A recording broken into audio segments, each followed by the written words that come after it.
posted a post to Facebook yesterday with the two verses in Nagarjuna's Mula Madhyamaka Karika, root middle verse. These two verses are, for me, are really the most important two verses in the whole work. Because right at the beginning, Nagarjuna says that happiness, what the Buddha taught, the happiness the Buddha taught, the dependently arisen happiness that the Buddha taught, is prapancha upashamaha, the ending of objectification. The ending of objectification is the eighth in the eight thoughts of a great person. And that in turn is the final chapter of Master Dogen Shobo Genzo. So my 40-year journey hitherto has really been in the direction of understanding what is meant by the eighth of the eight thoughts, which in Chinese and Japanese is fukeron, but fukeron is a very inadequate translation done by probably Kumarajiva or some other Chinese translator of prapancha upashamaha.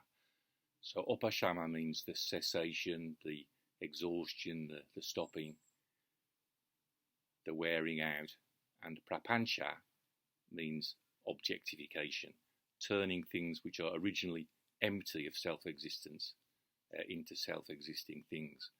So the whole point of Mula Madhyamaka Karika MMK by Nagarjuna is to clarify what that means, what it means to objectify things which are originally empty of self-existence, and how to stop it. So these two verses, they come at towards the end of a chapter of MMK, which have gone through the 12 links in the dependent arising of suffering. And so the chapter concludes by saying, saṁsāra-mūlaṁ saṁskārān avidvān saṁskaroty ataḥ. The confected things which are the root of samsara, thus does the ignorant one confect. Avidvān kārakas tasmān, vidvāṁs tattva-darśanāt. The ignorant one, therefore, is the doer. The wise one is not, thanks to the realizing of reality. Then he continues. Avidyāyāṁ niruddhāyāṁ saṁskārāṇām asaṁbhavaḥ. Where ignorance has been stopped, or where ignorance is being stopped is better, because we're talking about effort we're making right now. Where ignorance is being stopped, there is a non-happening of samskaras. There is a non-happening of confected things. So that phrase is the same as the ending of objectification. We stop seeing the flower as a self-existing thing. We stop objectifying it as an object, and we see it as an empty happening. This is my understanding. This is borrowed from Thich Nhat Hanh in the first place, when he's got a very good video on YouTube explaining what it means for a flower to be empty of self-existence. But equally, the word happening, the understanding that there are two kinds of levels of seeing things: the samskara as a samskara, confected thing, or a dharma, a happening. And that very much mirrors the explanation of Carlo Rovelli, the physicist Carlo Rovelli, who said at the very minute level at which he studies so-called particle physics, there aren't any self-existing particles. They're what he calls empty happenings, like kisses. Well, he doesn't call them empty, but that's Buddhist philosophy. He calls them happenings like kisses. Not things like stones, in other words, not self-existing things, not things like stones, but happenings, events. So the ending of objectification means the non-happening of confected things. But it's not just the kind of understanding you can get from reading a book. So the next line, avidyāyā nirodhas tu jñānasyāsyaiva bhāvanāt. The stopping of ignorance, though, in other words, the ending of objectification, the stopping of ignorance, avidyāyā nirodhas but, though, the stopping of ignorance, though, jñānasyāsyaiva bhāvanāt, is through allowing to happen. So bhāvanāt is allowing to happen, usually translated meditation or cultivation of the mind. But in this verse, it clearly is opposed to non-happening in the previous line. So through allowing to happen, jñānasyāsyaiva, of this, asya, jñānasya, of knowing, and aiva, emphatic. So it's through an allowing to happen of the knowing of this actually. So through letting the knowing of this actually happen. The stopping of ignorance, though, is through allowing the knowing of this actually to happen, not just intellectual understanding.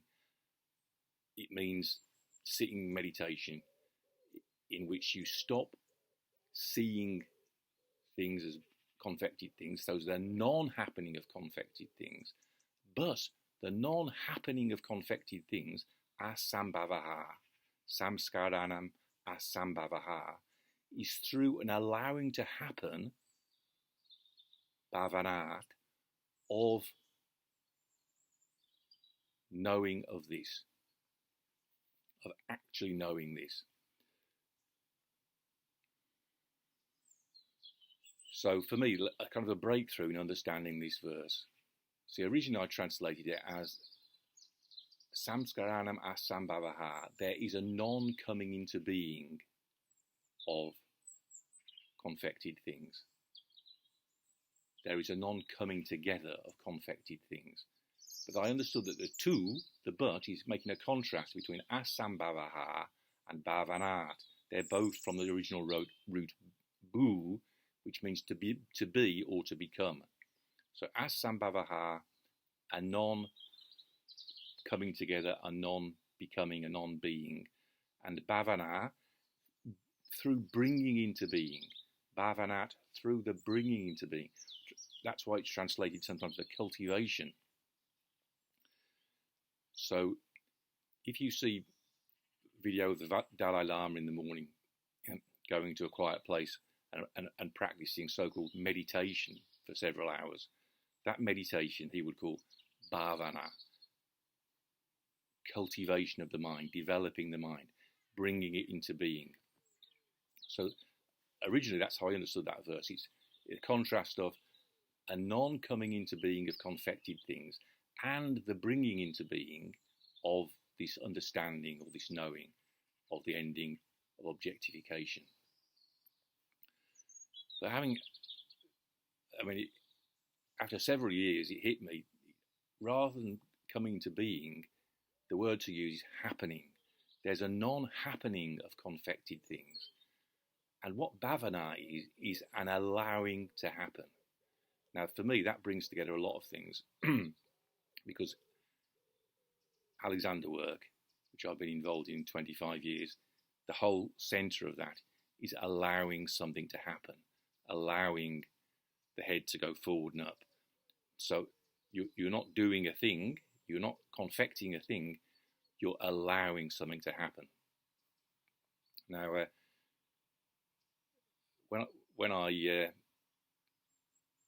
so if you go back to the Pali Suttas, for example, the Rahula Sutta, the Buddha says in there, he uses the word, two words from the root bu, and he says, I can't remember the Pali exactly, but it's been translated so far, develop the meditation, which is so and so. But if you understand bu as to happen, it means allow to happen the happening which is friendliness. Allow to happen the happening which is mindfulness of breathing. Now for me that works very, very well. So you're not cultivating something or meditating on something, you're allowing something to happen. It's got an easier feel about it. So I sent an email enthusiastically to Ananda Jyoti Bhikkhu, whose translation of the Rahola Sutra I've been studying over the years, and he came back and said, well, in the early teachings, it's not so much allowing to happen as making it happen. It's a stronger teaching, make it happen. You have to make it happen. And my first thought about, fair enough, that makes sense. The early teaching was a strong teaching. But as I just sat down this morning, I thought, no, the real meaning isn't making it happen at all. It's allowing it to happen. Because the thing I rely on in practice, what does it mean, to the ending of objectification? It's the eighth of the 8 thoughts of a great person. And if you follow those thoughts, the first 3 are very strongly inhibitory. The first one is small desire, not being ambitious. The second one is being content. So the metaphor is used is being content to lie on hard ground. So, for example, yesterday I posted my post on Facebook. I asked people to share the post because I thought it was important. And I actually got 2 likes and 1 share, which was sort of disappointing. But then when I sat this morning and reflected on it, if being content to lie on hard ground means anything, it means being content with one share, which is better than no shares. So, for me, what the knowing of this actually, jñānasyāsyaiva, bhāvanāt, so through the allowing to happen of the knowing of this actually, through letting the knowing of this actually happen. Now, what that means for me is remembering the 8 thoughts of a great person. And it's not making something happen. It's letting something happen. It's allowing something to happen. Because the starting point is no desire whatsoever to make anything happen. That's how understanding of that teaching has evolved in my daily practice, which at the beginning of which in the morning, I really go to the extreme of allowing whatever crap is going on just to go on. Don't make any efforts to make things better. And then things get better of their own accord. So that's the meaning of allowing or letting. Never fails. And again, that comes from the fact that the 8 thoughts have got that kind of evolution in them, but it also comes from having been taught to work like that in Alexander work, where the cornerstone of everything is inhibition, not doing, not trying to make things happen.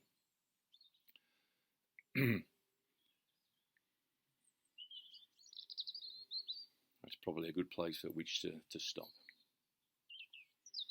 Saṁsāra-mūlaṁ saṁskārān, avidvān saṁskaroty ataḥ, avidvān kārakas tasmān, vidvāṁs tattva-darśanāt. The confected things which are the root of samsara, thus does the ignorant one confect. Avidvān kārakas tasmān, vidvāṁs tattva-darśanāt. The ignorant one, avidvān, therefore, tasmān, is the doer, kārakas. The wise one, vidvāṁs, is not, na, tattva-darśanāt, because of looking into the truth, because of realizing reality, or because of the realizing of reality. I prefer to say the realizing of reality because it allows the possibility of something which doesn't involve a subject. Again, the sort of principle of allowing. avidvān kārakas tasmān, vidvāṁs tattva-darśanāt. The ignorant one, therefore, is the doer. The wise one is not, through the realizing of reality. Avidyāyāṁ niruddhāyāṁ saṁskārāṇām asaṁbhavaḥ. Where ignorance is being stopped, though, there is a non-happening of confected things. There is a non-happening of saṁskāras. Avidyāyā nirodhas tu jñānasyāsyaiva bhāvanāt. The stopping of ignorance, though, is through the allowing of the knowing of this actually to happen, is through letting the knowing of this actually happen.